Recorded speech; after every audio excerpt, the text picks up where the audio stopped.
केंद्रीय स्वास्थ्य एवं परिवार कल्याण मंत्री तथा भाजपा के राष्ट्रीय अध्यक्ष जेपी नड्डा ने शिमला में आज प्रेस कॉन्फ्रेंस की। इस दौरान उन्होंने प्रधानमंत्री नरेंद्र मोदी के नेतृत्व में केंद्र सरकार की उपलब्धियां गिनाई। उन्होंने कहा कि केंद्र सरकार ने हिमाचल प्रदेश के विकास, आपदा पुनर्निर्माण और आधारभूत ढांचे को मजबूत बनाने के लिए अभूतपूर्व वित्तीय सहायता प्रदान की है। उन्होंने कहा कि केंद्र सरकार प्रदेश के समग्र विकास के लिए निरंतर सहयोग कर रही है और भविष्य में भी यह समर्थन जारी रहेगा। आपदा के बाद पुनर्निर्माण कार्यों के लिए 2006 करोड़ रुपए स्वीकृत किए गए। इसके अतिरिक्त बाह्य सहायता प्राप्त परियोजनाओं के माध्यम से 2150 करोड़ रुपए की राशि पुनर्निर्माण कार्यों के लिए उपलब्ध कराई गई है, जिन पर विभिन्न क्षेत्रों में कार्य प्रगति पर है। उन्होंने कहा कि हिमाचल प्रदेश में सड़क और राष्ट्रीय राजमार्ग नेटवर्क के विस्तार पर विशेष ध्यान दिया जा रहा है। प्रदेश में लगभग 40,000 करोड़ रुपए की लागत से विभिन्न सड़क एवं राष्ट्रीय राजमार्ग परियोजनाओं पर कार्य भी चल रहा है। इसके अंतर्गत 668 किलोमीटर लंबाई के महत्वपूर्ण कॉरिडोर विकसित किए जा रहे हैं, जिससे प्रदेश में पर्यटन को बढ़ावा मिलेगा और लोगों को बेहतर यातायात सुविधाएं उपलब्ध होगी। केंद्रीय मंत्री ने कहा कि लंबे समय से लंबित रेणुका बांध परियोजना को राष्ट्रीय महत्व की परियोजना घोषित किया गया है। इस परियोजना के लिए लगभग 7,000 करोड़ रुपए भी स्वीकृत किए जा चुके हैं। इसके अलावा लोहरी स्टेज 1 जल विद्युत परियोजना के लिए 1800 करोड़ रुपए की स्वीकृति भी प्रदान की गई है और इसका निर्माण कार्य भी तेजी से आगे बढ़ रहा है। उन्होंने कहा कि शिक्षा और उच्च तकनीकी संस्थानों के क्षेत्र में भी केंद्र सरकार ने महत्वपूर्ण पहल की है। प्रदेश में भारतीय प्रबंधन संस्थान IIM सफलतापूर्वक संचालित हो रहा है, जबकि भारतीय सूचना प्रौद्योगिकी संस्थान IIT परियोजना पर कार्य जारी है। इसके अतिरिक्त प्रदेश में 255 किलोमीटर लंबी रेल परियोजनाओं पर 13,168 करोड़ रुपए व्यय किए जा रहे हैं। नड्डा ने बताया कि अमृत भारत स्टेशन योजना के अंतर्गत शिमला, पालमपुर और बिलासपुर सहित 4 रेलवे स्टेशनों को आधुनिक और विश्वस्तरीय सुविधाओं से विकसित भी किया जाएगा। इन परियोजनाओं पर प्रतिवर्ष लगभग 1400 करोड़ रुपए खर्च किए जा रहे हैं, जिससे यात्रियों को बेहतर सुविधाएं उपलब्ध होगी। स्वास्थ्य क्षेत्र में केंद्र सरकार की उपलब्धियों का उल्लेख करते हुए उन्होंने कहा कि देश भर में 820 मेडिकल कॉलेज स्थापित किए गए हैं। हिमाचल प्रदेश में स्वास्थ्य सेवाओं को मजबूत करने के लिए अनेक योजनाओं को लागू किया गया है, जिससे लोगों को बेहतर स्वास्थ्य सुविधाएं उपलब्ध हो रही है। हालांकि उन्होंने राज्य सरकार पर केंद्र द्वारा उपलब्ध कराई गई विभिन्न योजनाओं और निधियों का पूर्ण उपयोग नहीं कर पाने का भी आरोप लगाया। उन्होंने कहा कि आयुष्मान भारत स्वास्थ्य अवसंरचना मिशन के तहत हिमाचल प्रदेश को 360 करोड़ रुपए प्रदान किए गए थे, लेकिन राज्य सरकार इन निधियों का पूरा उपयोग नहीं कर सकी। मैं हिमाचल के संदर्भ में बात करूं तो मैं एक बात जरूर कहना चाहता हूं कि यहां एक धारणा बनाई जा रही है और सुखविंदर जी की सरकार अपनी अकर्मण्यता को छुपाने के लिए एक नैरेटिव गढ़ा जा रहा है कि केंद्र से मदद नहीं मिल रही। मैं यहां स्पष्ट करना चाहता हूं और भारत सरकार का मंत्री होने के नाते,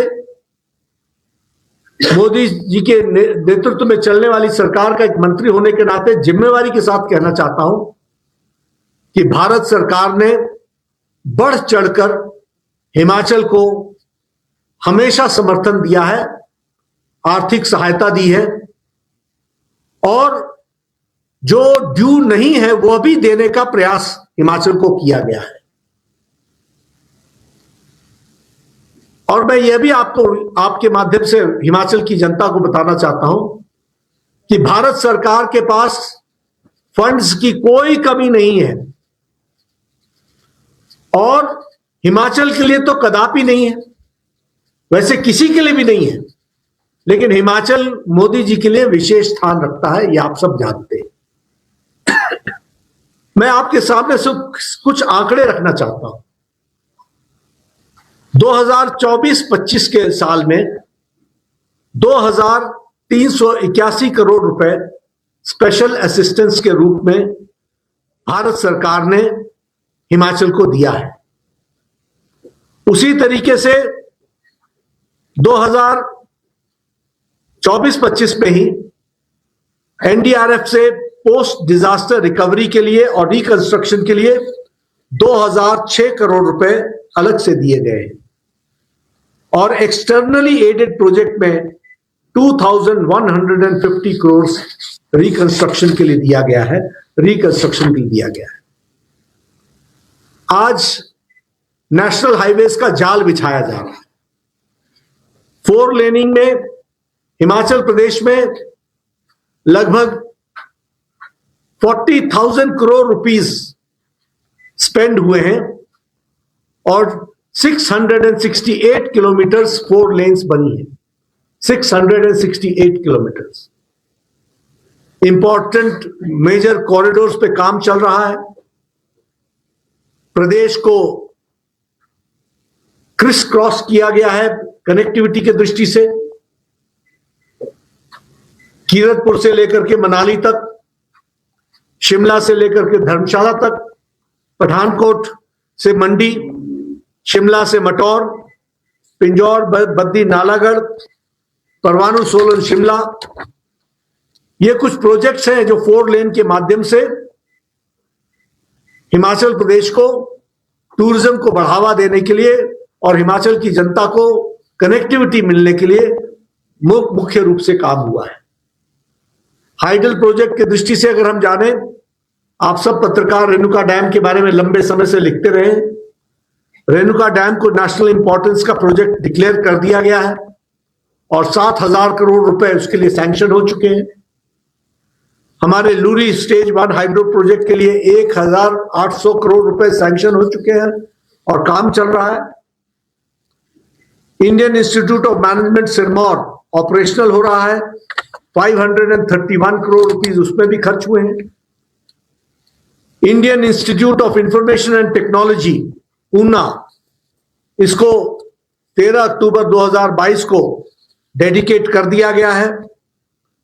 स्मार्ट सिटीज में शिमला और धर्मशाला जहां इंक्लूड हुए हैं, वहीं 1,188 करोड़ रुपए इस पर खर्च हुए हैं।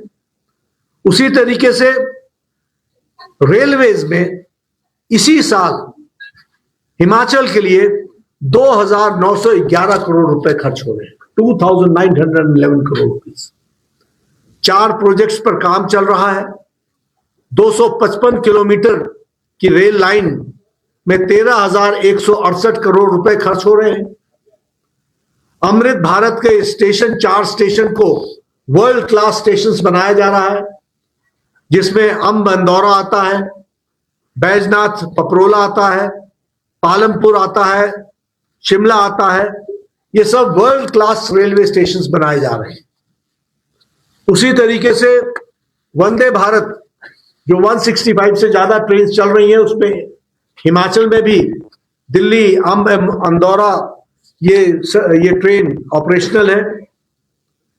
इलेक्ट्रिसिटी में सूर्य घर योजना में बहुत बड़ा काम हुआ है। बहुत छोटी अवधि में 10,339 घरों के रूफटॉप्स पर सोलर पैनल्स लग चुके हैं। सब्सिडी 73 लाख की सब्सिडी दी जा चुकी है। हेल्थ केयर पर मैं विशेष करके आना चाहूंगा। हेल्थ केयर में एम्स बिलासपुर 1,400 करोड़ रुपए की लागत से तैयार है, ऑपरेशनल है। 2,000 करोड़ रुपए प्रति वर्ष उस पर खर्च हो रहे हैं। रेकरिंग कॉस्ट उसका 2,000 करोड़ रुपए है प्रति साल का। 547 नए मेडिकल कॉलेजेस बने हैं। कुल मिलाकर के देश में 820 मेडिकल कॉलेजेस बने हैं। चंबा, नाहन और हमीरपुर को 547 करोड़ रुपीस देकर के इन हॉस्पिटल्स को, इन मेडिकल कॉलेजेस को भी चलाया गया है। पीजीआई का सैटेलाइट सेंटर पर काम तीव्र गति से चल रहा है। 400 करोड़ रुपए से ज्यादा खर्च हो चुके हैं। सुपर स्पेशलिटी ब्लॉक जो चमियाना में बना है, वह भी 200 करोड़ रुपए की लागत से बना है। यह दीगर बात है कि मैंने 2012 में शिलान्यास किया था और बनाने में आपने 2026 लगा दिए। अभी तक तो मैं 2 और सुपर स्पेशलिटी ब्लॉक दे चुका होता अगर आप समय पर काम कर रहे होते।